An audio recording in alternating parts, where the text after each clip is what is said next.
इस रात की प्रतीक्षा कर रही हो। अभय अपने कमरे में लेटा हुआ था, लेकिन नींद उसकी आंखों से कोसों दूर थी। बार बार उसे वही बच्ची याद आ रही थी जिसने चेतावनी दी थी, मंदिर मत जाना, वहां मौत तुम्हारा इंतजार कर रही है। अभय करवट बदलते हुए सोच रहा था, क्या वाकई जाना चाहिए? लेकिन अगर मैं नहीं गया तो ये रहस्य कभी नहीं सुलझेगा।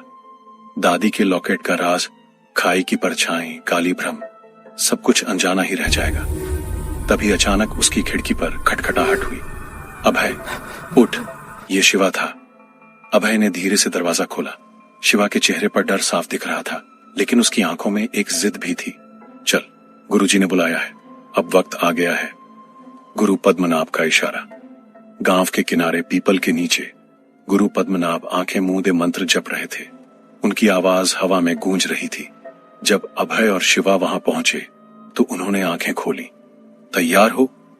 अभय ने सिर झुका दिया। शिवा ने हिचकते हुए कहा, गुरुजी, सच बताइए, अगर हम उस किताब तक पहुंच गए तो क्या यह श्राप टूट जाएगा? पद्मनाभ ने गहरी सांस ली। तमोविद्या कोई साधारण किताब नहीं है। उसमें लिखा हर शब्द आग की तरह है। अगर उसे सही भाव से पढ़ा तो रास्ता खुल सकता है, लेकिन अगर जरा सी भी चूक हुई तो वही किताब तुम्हें निगल जाएगी। शिवा का चेहरा पीला पड़ गया। निगल जाएगी मतलब? गुरुजी की आवाज गूंज उठी। किताब जीवित है।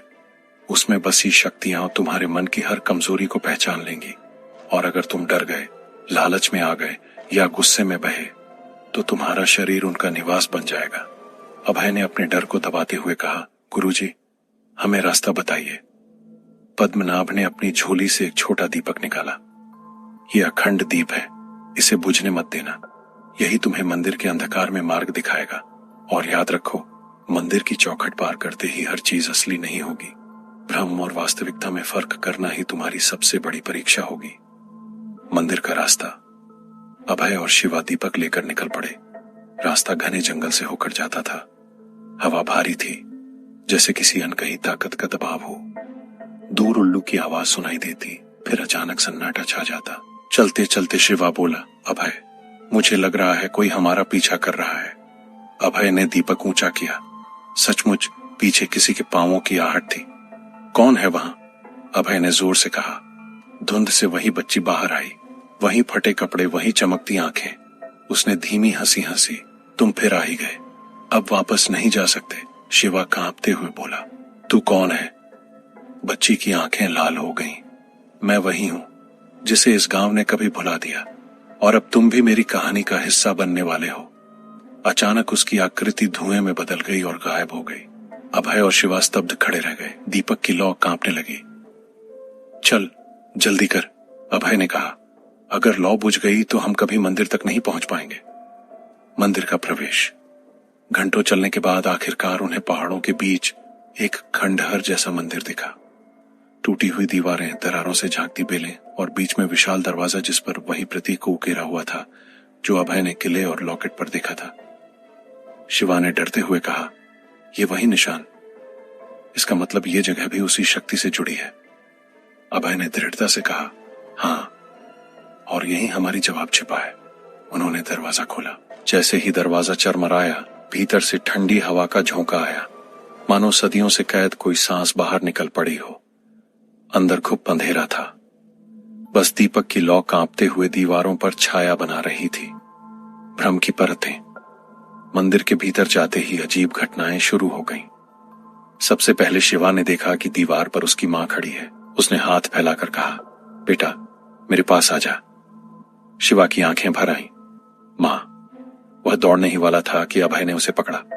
नहीं, गुरुजी ने कहा था, यह सब भ्रम है। शिवा ने दोबारा देखा। सचमुच वहां कोई नहीं था, सिर्फ दीवार।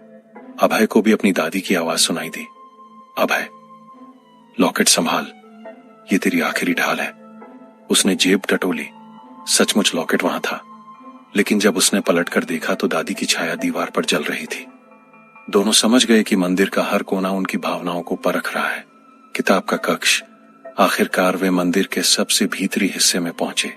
वहां बीच में एक चबूतरा था और उस पर मोटी काली चमड़े की किताब रखी थी, तमोविद्या। उस किताब से अजीब सी धड़कन निकल रही थी, जैसे कोई दिल धड़क रहा हो। उसके पन्नों पर लाल धागे लिपटे थे और हर धागा सांप की तरह हिल रहा था। शिवा ने घबरा कर कहा, अभय, ये तो जिंदा है। अभय धीरे धीरे आगे बढ़ा। दीपक की लौ किताब पर पढ़ते ही पन्ने अपने आप खुलने लगे और तभी एक काली धुंध निकलकर कमरे में भर गई। धुंध से वही औरत प्रकट हुई, जली हुई, लाल आंखों वाली। उसकी आवाज गूंज उठी, तो तुम आ ही गए। यही वो किताब है जिसने मुझे बांध रखा है। अगर इसे छुओगे तो तुम भी मेरी तरह श्रापित हो जाओगे। शिवा पीछे हट गया, लेकिन अभय ने कदम नहीं रोके। अगर यही सच्चाई है तो मुझे इसे जानना ही होगा। और उसने किताब को छू लिया। किताब की परीक्षा। जैसे ही अभय ने किताब पकड़ी, उसकी आंखों के सामने अजीब दृश्य घूमने लगे। खून से लथपथ बलि का मैदान, गांव के लोग नाचते हुए, औरत की चीखें और उसके अपने परिवार की परछाइयां। किताब की आवाज उसके कानों में गूंजी, तुम्हें एक चुनाव करना होगा। या तो मुझे मुक्त करो और मैं तुम्हें अनंत शक्ति दूंगी, या मुझे बांधो और अपनी आत्मा हमेशा के लिए खो दो। अभय का दिल तेज धड़कने लगा। उसने शिवा की ओर देखा। शिवा चिल्लाया, अभय, ये तुझे बहका रही है। याद कर गुरुजी ने क्या कहा था। अभय ने दांत भींचे और लॉकेट किताब पर रख दिया। अचानक किताब चीख उठी। उसके पन्नों से आग निकली और पूरी गुफा में गूंज फैल गई। वही औरत दर्द से चिल्लाई, नहीं, ये प्रतीक, ये मुझे जला रहा है। किताब कांपने लगी, धागे टूटने लगे और अचानक उसमें से एक पन्ना बाहर गिरा। अभय ने पन्ना उठाया। उस पर लिखा था, श्राप तोड़ने के लिए रक्त की अंतिम आहुति देनी होगी, लेकिन किसका रक्त, ये समय ही बताएगा। अंत का संकेत। कमरा फिर से शांत हो गया। औरत गायब हो चुकी थी, लेकिन उसकी चीखें अब भी हवा में तैर रही थीं। अभय और शिवा थके हुए जमीन पर बैठ गए। शिवा हांफते हुए बोला, इसका मतलब श्राप तोड़ने के लिए किसी को मरना होगा। अभय ने पन्ना कसकर पकड़ लिया। उसकी आंखों में डर और संकल्प दोनों थे। हाँ, और शायद वो कोई मैं ही हूं। दीपक की लौ अचानक तेज हो उठी और कमरे की दीवार पर वही बच्ची फिर दिखाई दी। उसने हल्की मुस्कान के साथ कहा, अब असली खेल शुरू होगा। बड़ी शिवा पीछे से हांफती आवाज में कह रहा था, अभय, मत छू इसे। यह साधारण चीज नहीं है। देखना जैसे किताब सांस ले रही हो।